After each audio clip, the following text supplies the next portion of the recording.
Earlier in this course, we talked about industries going through a life cycle. Well, companies go through different development stages over time, and nowhere is it said these phases should coincide with an industry's development stages. That's why it is very important for managers to recognize these stages and the possible challenges and obstacles they will likely face in each phase.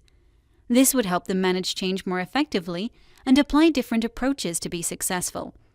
We can identify 7 development stages in a company's life cycle. Each is unique and represents a challenge from a different perspective. Typically, a company's life cycle starts with a seed stage. Then, if things go well, a startup will be formed.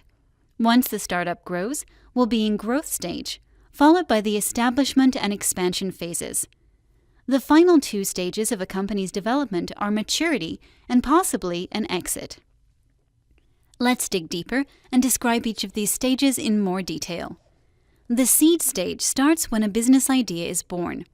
This is when you decide to set up a company. However, before starting it, it would be reasonable to verify the feasibility of your business idea. Discussions with other people can be fruitful. Industry specialists, business associates, and even family and friends can help you formulate your idea and decide on a plan of action. An entrepreneur must imagine the whole process and make sure there is a match between the business scope and his personal background, experience, skills, and passions. You will have to make several decisions related to business planning, ownership structure, staff recruitment, and financing. Having a clear idea how the venture will be financed and what resources you will need in the first months of operation is critical, given that during this period, the new company will likely operate producing no revenues and will incur significant costs. If you plan to contact investors, present to them a well-thought-out business plan that includes a 3 to 5 year projection of financials. If everything goes well in the seed stage, you can form a startup company.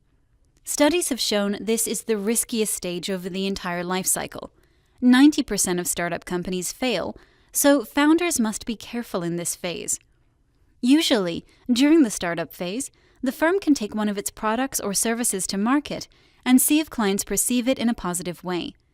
Active listening allows for much-needed fine-tuning and product improvement. In addition, the firm must focus on building a lasting relationship with its first clients. Using cash flow in a reasonable manner is high on the list of priorities. In addition, the time to take products to market is crucial at this stage, as it would allow the company to register revenues and cover some of its expenses. Once a company takes its product to market and starts selling it to an increasing number of customers, it enters the growth stage.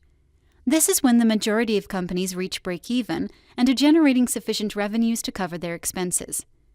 2 conflicting phenomena occur here. The company needs its founders' attention for multiple issues, like customer satisfaction management, administrative tasks, management of daily activities, and employee feedback.